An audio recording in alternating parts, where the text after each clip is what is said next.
Hey guys, it's Charlie, and I want to talk a little bit about civil unrest. I'm not speaking to the civil unrest we've seen in Tunisia, Egypt, and now Libya.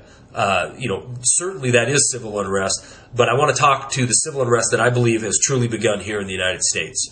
Now, a couple years ago, guys like me were going out with Tea Party members and protesting George W. Bush's $600 gimmick that he was handing out, plus the monetary policy of the Federal Reserve. We were protesting because we saw the reckless spending of our government, the reckless monetary policy of the Federal Reserve and the banksters in chief were going to lead to a collapse and pain in the future. So we were protesting current events for future pain. Over the last 2 years, we've seen both people on the left and the right out protesting because of current policy that was going to spell future pain for the citizens of this country. Something different is happening now in Wisconsin and Indiana, and I believe is going to spread across the country. And that is current pain. Austerity is here. I said in late 2010 that 2011 is going to be, austerity is going to be in vogue in this country. And here it is. We have the teachers out protesting in Wisconsin, and it's going to spread to Indiana, and it's going to spread across this country.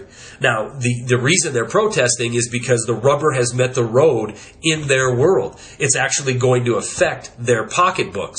And the mainstream media is doing what the mainstream media does, which is playing spokesman for their corporate interests. You know, they say they want civility, they say they want a political solution, but then they go ahead and run stories, a couple of which that I posted on my website today, which were, on the left, you had Democratic spokesmen out there saying it's time for this protest to get bloody, and on the right, you had some idiot saying that the police should be using a live ammunition against the protesters.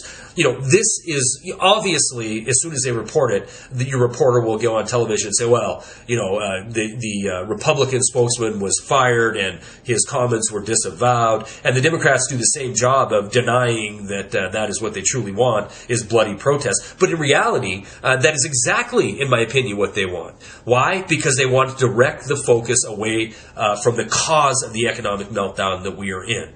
Make no mistake about it. The teachers of Wisconsin, the labor unions of this country, collective bargaining, public sector, private sector, we're all in the same boat together. We're all in the same economy that has hit a landmine, and we're all going to go down together.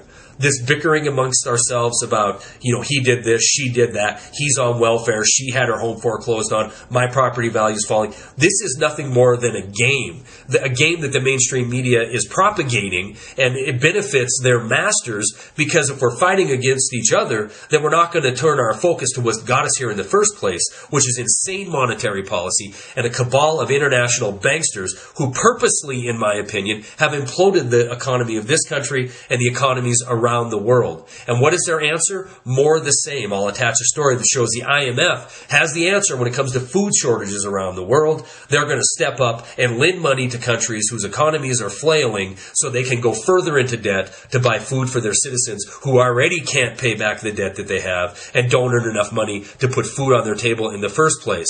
This insanity has got to stop, but more importantly, we need to keep in mind that your neighbor, your fellow citizen, is not what brought the country to its knees. It's this insane cabal of too big to fail that have sucked the life out of this country and sucked the life out of the economy around the world.